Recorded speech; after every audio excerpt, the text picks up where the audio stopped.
সিএসসির বিদ্যুতের দাম রাজস্থান সহ অন্যান্য রাজ্যের তুলনায় বাংলায় অনেকটাই বেশি। এর প্রতিবাদে ধর্মতলায় সিএসসি ভবন ঘেরাওয়ের ডাক দিল রাজ্য বিজেপি।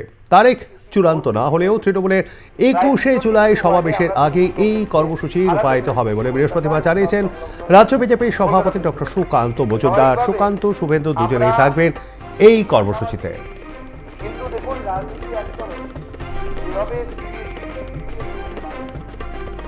আমরা এই বিষয়ে কথা বলবো, সরাসরি চলে যাবো আমাদের প্রতিনিধি সুচারু মিত্রর কাছে। সুচারু, এখনো দিনক্ষণ ঘোষণা হয়নি, 21শে জুলাইও কিন্তু বেশি দিন বাকি নেই, তার আগেই হবে এই সমাবেশ, ঠিক কি জানা যাচ্ছে?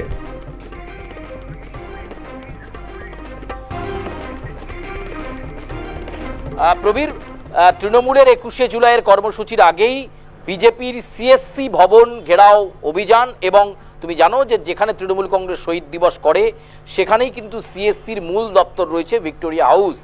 সেই ভবন ঘেরাও কর্মসূচি করতে চলেছে রাজ্য বিজেপি, এমনটাই কিন্তু ডাক দেওয়া হচ্ছে। এবং যেটা জানা যাচ্ছে, এই কর্মসূচিতে সুকান্ত মজুমদার নিজেই আজকে সাংবাদিক বৈঠক করে জানিয়েছেন তিনি নিজে তো থাকছেনই, এমনকি পশ্চিমবঙ্গের বিধানসভার বিরোধী দলনেতা যিনি এই কর্মসূচির মূল আহ্বায়ক তিনিও থাকছেন। অর্থাৎ দুই নেতার নেতৃত্বে সিএসসি ভবন ঘেরাও কর্মসূচি হতে চলেছে বলে আমরা জানতে পারছি।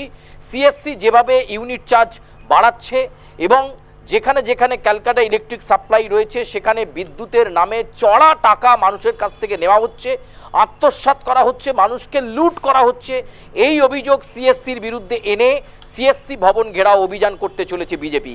এমন একটা প্রেক্ষাপটে যেখানে 21শে জুলাই শহীদ দিবস পালন হবে এবং যে অভাবনীয় সাফল্য লোকসভা নির্বাচনে বাংলা থেকে তৃণমূল কংগ্রেস পেয়েছে তার সেলিব্রেশন একবারেই সুচারু, তুমি আমাদের সঙ্গে থাকো। ঠিক কি বলেছেন বিজেপির রাজ্য সভাপতি ডক্টর সুকান্ত মজুমদার, আমরা সেটা একবার শুনে নেবার চেষ্টা করব।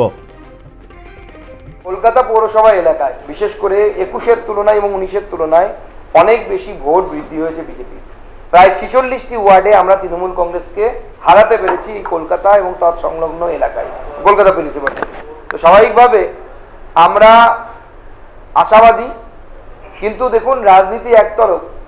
যেভাবে সিইএসসি বিদ্যুতের বিল বাড়িয়ে চুপি সারে, তার সাথে WBSEDCL খুব পেছনে নেই, তারাও একইভাবে চলছে।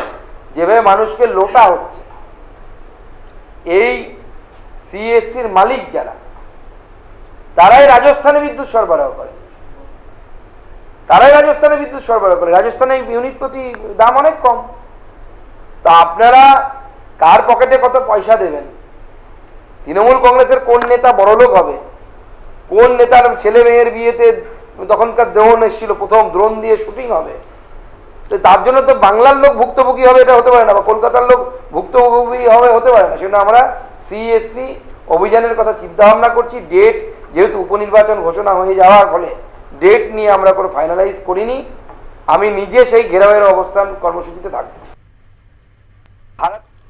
আপনারা শুনলেন বিজেপি রাজ্য সভাপতি ডক্টর সুকান্ত মজুমদার ঠিক কি বলেছেন। আমরা আবারও চলে যাব আমাদের প্রতিনিধি সুচারু মিত্রর কাছে। সুচারু, আমি তোমাকে আগেই বললাম 21শে জুলাই কিন্তু বেশি দিন দেরি নেই, তার আগে সেখানে কুটি পুজো হয় এবং মঞ্চবাজার কাজ শুরু হয়ে যায়।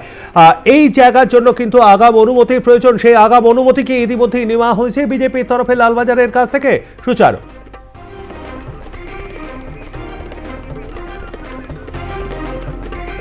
দেখো, অনুমতি নেওয়া হলে প্রবীর তোমাকে আগেই জানাতাম, সবে আজকে সিদ্ধান্ত হয়েছে যে 21শে জুলাইয়ের আগে সিএসসি ভবন ঘেরাও অভিযান করতে চলেছে রাজ্য বিজেপি সুকান্ত মজুমদারের নেতৃত্বে, শুভেন্দু অধিকারীর নেতৃত্বে। সিএসসির বিরুদ্ধে অভিযোগ যে তারা ইউনিটের চার্জ বাড়িয়েই চলেছে দিনের পর দিন। বিগত 2 বছরে ইলেকট্রিকের বিল লাফিয়ে লাফিয়ে বাড়ছে, মানুষকে লুট করছে সিএসসি। এই অভিযোগকে সামনে রেখেই কিন্তু সিএসসি ভবন ঘেরাও কর্মসূচি, ভিক্টোরিয়া হাউস ঘেরাও করতে চলেছে বিজেপি। অনুমতির বিষয়টা নিশ্চয়ই আসবে, এক্ষেত্রে দেখার যে লালবাজার কি উত্তর দেয়। এবং 21শে জুলাইয়ের আগেই কিন্তু বিজেপি এই কর্মসূচি করতে চাইছে। এর আগে যে কথা থেকে তুমি বক্তব্যে গেলে যে 10ই জুলাই কিন্তু উপনির্বাচন রয়েছে, সেক্ষেত্রে কলকাতার এই উপনির্বাচনও রয়েছে মানিকতলায়, সেই নির্বাচন মেটার পরেই এই কর্মসূচি হবে। আশা করা যাচ্ছে 16 থেকে 19 এই তারিখের মধ্যেই 21শে জুলাইয়ের আগে সিএসসি ভবন ঘেরাও কর্মসূচি করতে চলেছে বিজেপি। সেক্ষেত্রে পুলিশ অনুমতি না দিলেও রাস্তায় নামবেন সুকান্ত, শুভেন্দু, এটাই তারা জানাচ্ছেন। এবং ভিক্টোরিয়া হাউসই ঘেরাও করাই যে তাদের লক্ষ্য, এটা বলা যায়। ধন্যবাদ আমাদের সঙ্গে থাকবার জন্য। কথা বলছিলাম আমাদের প্রতিনিধি সুচারু মিত্রর সঙ্গে।